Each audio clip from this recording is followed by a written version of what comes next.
ओम शांति। आज 6 फरवरी 2024 के ईश्वरी मधुर महावाक्य सुनते हैं।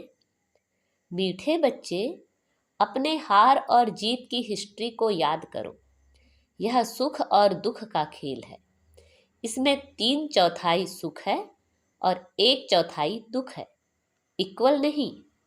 आज की मुरली से प्रश्न है, यह बेहद का ड्रामा बहुत ही वंडरफुल है, कैसे? उत्तर है, यह बेहद का ड्रामा इतना तो वंडरफुल है, जो हर सेकंड सारी सृष्टि में हो रहा है वह फिर से हूबहू रिपीट होगा। यह ड्रामा जो मिसल चलता ही रहता है, टिक टिक होती रहती है, एक टिक ना मिले दूसरी टिक से। इसलिए यह बड़ा वंडरफुल ड्रामा है। जो भी मनुष्य का पार्ट अच्छा व बुरा चलता है, सब नूंद है। इस बात को भी तुम बच्चे ही समझते हो। ओम शांति। ओम शांति का अर्थ बच्चों को समझाया है, क्योंकि अब आत्म अभिमानी बने हो। आत्मा अपना परिचय देती है, हम आत्मा हैं। आत्मा का स्वधर्म है शांत। अब सभी आत्माओं के घर जाने का प्रोग्राम है। यह घर जाने का प्रोग्राम कौन बताते हैं? जरूर बाप ही बताएगा। हे आत्माएं, अब पुरानी दुनिया खत्म होनी है। सभी एक्टर्स आ गए हैं, बाकी थोड़ी आत्माएं रही हैं। अब सबको वापस जाना है, फिर पार्ट रिपीट करना है। तुम बच्चे असल में आदि सनातन देवी देवता धर्म के थे। पहले पहले सतयुग में आए थे, फिर पुनर्जन्म लेते लेते अब पराये राज्य में आकर पड़े हो। यह सिर्फ तुम्हारी आत्मा जानती है और कोई नहीं जानते। तुम एक बाप के बच्चे हो। मीठे मीठे बच्चों को बाप कहते हैं। बच्चे, तुम अब पराये रावण राज्य में आकर पड़े हो, अपना राज्य भाग गवा बैठे हो। सतयुग में देवी देवता धर्म के थे, जिसको 5000 वर्ष हुए। आधा कल्प तुमने राज्य किया, क्योंकि सीढ़ी नीचे भी जरूर उतरना है। सतयुग से त्रेता, फिर द्वापर, कलयुग में आना है। यह भूलो नहीं। अपनी हार और जीत की जो हिस्ट्री है, उनको याद करो। बच्चे जानते हैं, हम सतयुग में सतो प्रधान सुख धाम के वासी थे। फिर पुनर्जन्म लेते लेते दुख धाम में जड़ जड़ीभूत अवस्था में आ पहुंचे हैं। अब फिर तुम आत्माओं को बाप से श्रीमत मिलती है, क्योंकि आत्मा परमात्मा अलग रहे बहुकाल। तुम बच्चे बहुत काल अलग रहे हो। पहले पहले तुम बिछुड़े, फिर सुख का पाड़ बजाते आए। फिर तुम्हारा राज्य भाग छीना गया, दुख के पार्ट में आ गए। अब तुम बच्चों को फिर से राज्य भाग्य लेना है, सुख शांति का। आत्माएं कहती हैं, विश्व में शांति हो। इस समय तमो प्रधान होने कारण विश्व में अशांति है। यह भी शांति और अशांति, दुख और सुख का खेल है। तुम जानते हो, 5000 वर्ष पहले विश्व में शांति थी। मूल वतन तो है ही शांति धाम, जहां आत्माएं रहती हैं। वहां तो अशांति का प्रश्न ही नहीं। सतयुग में विश्व में शांति थी, फिर गिरते गिरते अशांति हो गई। अब सारे विश्व में शांति सब चाहते हैं। ब्रह्म महतत्व को विश्व नहीं कहेंगे, उनको ब्रह्मांड कहा जाता है, जहां तुम आत्माएं निवास करती हो। आत्मा का स्वधर्म है शांत। शरीर से आत्मा अलग होने से शांत हो जाती है, फिर दूसरा शरीर ले तब चुरपुर करे। अब तुम बच्चे यहाँ किस लिए आए हो? कहते हैं, बाबा अपने शांति धाम सुख धाम में ले चलो। शांति अथवा मुक्ति धाम में सुख दुख का पाठ नहीं है। सतयुग है सुख धाम, कलयुग है दुख धाम। उतरते कैसे हैं? वह तो सीढ़ी में दिखाया है। तुम सीढ़ी उतरते हो, फिर एक ही बार चढ़ते हो। पावन बन चढ़ते हो और पतित बन उतरते हो। पावन बनने बिगर चढ़ नहीं सकते हो, इसलिए पुकारते हैं, बाबा आकर हमको पावन बनाओ। तुम पहले पावन शांति धाम में जाकर फिर सुख धाम में आएंगे। पहले है सुख, पीछे है दुख। सुख की मार्जिन ज्यादा है। इक्वल हो फिर तो कोई फायदा ही नहीं, जैसे फालतू हो जाए। बाप समझाते हैं, यह जो ड्रामा बना हुआ है उसमें 3/4 सुख है, बाकी 1/4 कुछ न कुछ दुख है, इसलिए इसको सुख दुख का खेल कहा जाता है। बाप जानते हैं मुझ बाप को सिवाय तुम बच्चों के कोई जान नहीं सकते। मैंने ही तुमको अपना परिचय दिया है और सृष्टि के आदि मध्य अंत का परिचय दिया है। तुमको नास्तिक से आस्तिक बना दिया है। तीनों लोकों को भी तुम जानते हो। भारतवासी तो कल्प की आयु भी नहीं जानते। अब तुम ही जानते हो। बाबा हमको फिर से पढ़ाते हैं।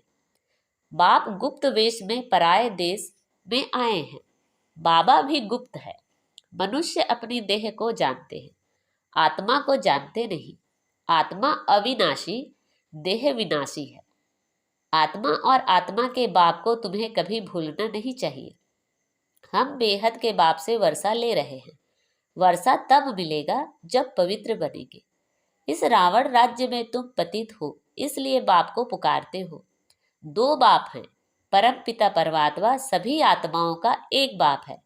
ऐसे नहीं ब्रदर्स ही सब बाप हैं। जब जब भारत पर अति धर्म ग्लानि होती है, जब सभी धर्मों का जो पारलौकिक बाप है उनको भूल जाते हैं, तब ही बाप आते हैं। यह भी खेल है। जो कुछ होता है खेल रिपीट होता रहता है।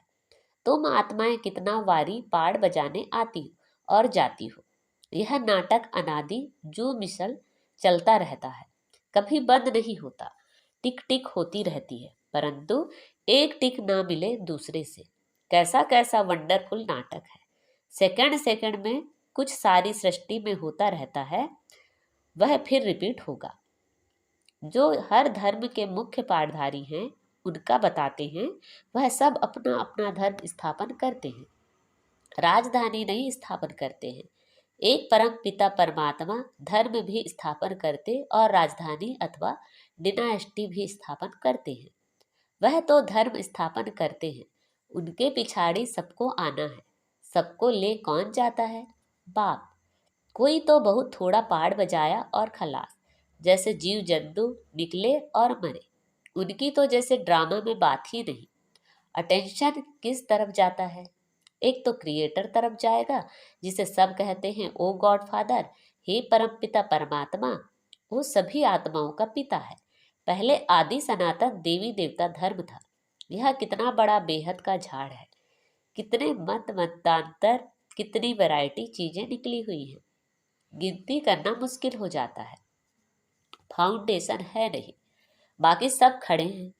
बाप कहते हैं मीठे मीठे बच्चों, मैं आता ही तब हूँ जबकि अनेक धर्म हैं, एक धर्म नहीं है।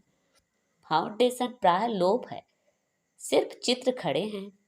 आदि सनातन था ही एक धर्म, बाकी सब बाद में आते हैं। त्रेता में बहुत हैं जो स्वर्ग में नहीं आते। तुम अब पुरुषार्थ करते हो हम स्वर्ग नई दुनिया में जाएं। बाप कहते हैं स्वर्ग में तुम तब जाएंगे जब मेरे को याद कर पावन बनेंगे और दैवी गुण धारण करेंगे। बाकी झाड़ की टाल टालियां तो अनेक हैं। बच्चों को झाड़ का भी पता पड़ा कि हम सब आदि सनातन देवी देवताएं स्वर्ग में थे, अब स्वर्ग में नहीं, अभी नर्क है। तब बाप ने प्रश्नावली बनाई है थी कि अपने दिल से पूछो, हम सतयुगी स्वर्गवासी हैं या कलयुगी नरकवासी हैं? सतयुग से नीचे कलयुग में उतरते हो, फिर ऊपर कैसे जाएंगे? बाप शिक्षा देते हैं तुम तमो प्रधान से सतो प्रधान कैसे बनेंगे? अपने को आत्मा समझ मुझे याद करो तो योग अग्नि से तुम्हारे पाप कट जाएंगे।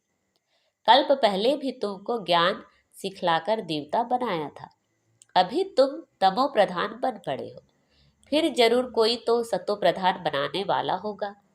पतित पावन कोई मनुष्य तो हो न सके। हे पतित पावन, हे भगवान, जब कहते हो तो बुद्धि ऊपर जा चली जाती है। वह है निराकार, बाकी सब हैं पाठधारी, सब पुनर्जन्म लेते रहते हैं। मैं पुनर्जन्म रहित हूँ। यह ड्रामा बना हुआ है, इसको कोई नहीं जानते, तुम भी नहीं जानते थे। अब तुमको स्वदर्शन चक्रधारी कहा जाता है। तुम अपने स्व आत्मा के धर्म में ठहरो, अपने को आत्मा निश्चय करो। बाप समझाते हैं यह सृष्टि चक्र कैसे फिरता है, इसलिए तुम्हारा नाम है स्वदर्शन चक्रधारी। और कोई को यह ज्ञान नहीं है, तो तुमको बहुत खुशी होनी चाहिए। बाप हमारा टीचर भी है, बहुत मीठा बाबा है। बाबा जैसा मीठा और कोई नहीं। तुम पारलौकिक बाप के बच्चे, परलोक में रहने वाली आत्माएं हो। बाप भी परमधाम में रहते हैं। जैसे लौकिक बाप बच्चों को जन्म दे, पालना कर पिछाड़ी में सब कुछ दे जाते हैं, क्योंकि बच्चे वारिस हैं, यह कायदा है। तुम जो बेहद बाप के बच्चे बनते हो, बाप कहते हैं अब सबको वापस वाणी से परे घर जाना है। वहां है साइलेंस, फिर मूवी, फिर टॉकी। बच्चियां सूक्ष्म वतन में जाती हैं, साक्षात्कार होता है, आत्मा निकल नहीं जाती। ड्रामा में जो दूध है वह सेकंड सेकंड रिपीट होता है, एक सेकंड ना मिले दूसरे से। जो भी मनुष्य का पाठ चलता है, अच्छा व बुरा सब दूध है। सतयुग में अच्छा, कलयुग में बुरा पाठ बजाते हैं। कलयुग में मनुष्य दुखी होते हैं। राम राज्य में छी बातें नहीं होती। राम राज्य और रावण राज्य इकट्ठा नहीं होता। ड्रामा को ना जानने कारण कहते हैं दुख सुख परमात्मा देते हैं। जैसे शिव बाबा का किसी को पता नहीं, वैसे रावण का भी किसी को पता नहीं। शिव जयंती हर वर्ष मनाते हैं, तो रावण मरंती भी हर वर्ष मनाते हैं। अब बेहद का बाप अपना परिचय दे रहे हैं कि अपने को आत्मा समझ मुझ बाप को याद करो। बाप तो बहुत मीठा है। बाबा अपनी महिमा बैठ थोड़े ही करेंगे। जिनको सुख मिलता है वह महिमा करते हैं। तुम बच्चों को बाप से वर्षा मिलता है। बाप प्यार का सागर है। फिर सतयुग में तुम प्यारे मीठे बनते हो। कोई बोले वहां भी तो विकार आदि हैं। बोलो वहां रावण राज्य ही नहीं, रावण राज्य द्वापर से होता है। कितना अच्छी रीति समझाते हैं। वर्ल्ड की हिस्ट्री ज्योग्राफी को और कोई जानते ही नहीं, इस समय ही तुमको समझाते हैं। फिर तुम देवता बन जाते हो। देवताओं से उच्च कोई है नहीं, इसलिए वहां गुरु करने की दरकार नहीं। यहाँ तो ढेर गुरु है, सदगुरु है एक। सिख लोग भी कहते हैं सदगुरु अकाल। अकाल मूर्त है ही सतगुरु। वह कालों का काल महाकाल है। वह काल तो एक को ले जाते हैं। बाप कहते हैं मैं तो सबको ले जाता हूँ। पवित्र बनाकर पहले सबको शांति धाम और सुख धाम में ले जाता हूँ। अगर मेरा बनकर फिर माया के बन जाते हैं तो कहा जाता है गुरु का निंदक ठौर ना पाए। वह स्वर्ग का संपूर्ण सुख नहीं पा सकेंगे, प्रजा में चले जाएंगे। बाप कहते हैं बच्चे मेरी निंदा नहीं कराओ, मैं तुमको स्वर्ग का मालिक बनाता हूँ, तो दैवी गुण भी धारण करने हैं, किसी को दुख नहीं देना। बाप कहते हैं मैं आया ही हूँ तुमको सुखधाम का मालिक बनाने। बाप है प्यार का सागर, मनुष्य हैं दुख देने के सागर। काम कटारी चलाकर एक दो को दुख देते हैं। वहां तो यह बातें हैं नहीं, वहां है ही राम राज्य। योग बल से बच्चे पैदा होते हैं। इस योग बल से तुम सारे विश्व को पवित्र बनाते हो। तुम वॉरियर्स हो, परंतु अननोन। तुम बहुत नामी ग्रामी बनते हो। फिर भक्ति मार्ग में तुम देवियों के कितने मंदिर बनते हैं। कहते हैं अमृत का कलश माताओं के सिर पर रखा। गौ माता कहते हैं यह है ज्ञान, पानी की बात नहीं। तुम हो शिव शक्ति सेना। वह लोग फिर कॉपी कर कितने गुरु बनकर बैठे हैं। अब तो तुम सच की नैया में बैठ गए हो। गाते हैं नैया मेरी पार लगाओ। अब खिवैया मिला है पार ले जाने। वेश्यालय से शिवालय में ले जाते हैं। उनको बागवान भी कहते हैं। कांटों के जंगल को फूलों का बगीचा बनाते हैं। वहां सुख ही सुख है, यहाँ है दुख। बाबा ने जो पर्चे छपाने के लिए कहा है उसमें लिखा है अपने दिल से पूछो स्वर्गवासी हो या नरकवासी। बहुत प्रश्न पूछ सकते हो। सब कहते हैं भ्रष्टाचार है तो जरूर कोई समय शिष्टाचारी भी होंगे। वह देवताएं थे, अब नहीं है। जब देवी देवता धर्म प्राय लोप हो जाता है तो भगवान को आना पड़ता है एक धर्म की स्थापना करने। गोया तुम अपने लिए स्वर्ग की स्थापना कर रहे हो श्रीमत से। अच्छा, मीठे मीठे शिखिलदे बच्चों प्रति माता पिता बाप दादा का याद प्यार और गुड मॉर्निंग। रूहानी बाप की रूहानी बच्चों को नमस्ते। हम सब रूहानी बच्चों की रूहानी माता पिता बाप दादा को याद प्यार, गुड मॉर्निंग और नमस्ते। आज की मुरली से धारणा के लिए मुख्य सार है, बाप समान प्यार का सागर बनना है, दुख का सागर नहीं। बाप की निंदा कराने वाला कोई भी कर्म नहीं करना है, बहुत मीठा प्यारा बनना है। योग बल से पवित्र बनकर फिर दूसरों को भी बनाना है। कांटों के जंगल को फूलों का बगीचा बनाने की सेवा करनी है। सदा खुशी में रहना है कि हमारा मीठा बाबा बाप भी है तो टीचर भी है, उन जैसा मीठा कोई नहीं। आज बाबा ने हमें वरदान दिया है, परमात्मा दुलार को प्राप्त करने वाले अब के सो भविष्य के राज दुलारे भव। संगम युग पर आप भाग्यवान बच्चे ही दिलाराम के दुलार के पात्र हो। यह परमात्मा दुलार कोटों में कोई आत्मा को ही प्राप्त होता है। इस दिव्य दुलार द्वारा राज दुलारे बन जाते हो। राज दुलारे अर्थात अब भी राजे और भविष्य के भी राजे। भविष्य से भी पहले अब स्वराज्य अधिकारी बन गए। जैसे भविष्य राज्य की महिमा है, एक राज्य एक धर्म, ऐसे अभी सर्व कर्म इंद्रियों पर आत्मा का एक छत्र राज्य है। आज का स्लोगन है, अपनी सूरत से बाप की सीरत दिखाने वाले ही परमात्मा स्नेही है। अच्छा, ओम शांति।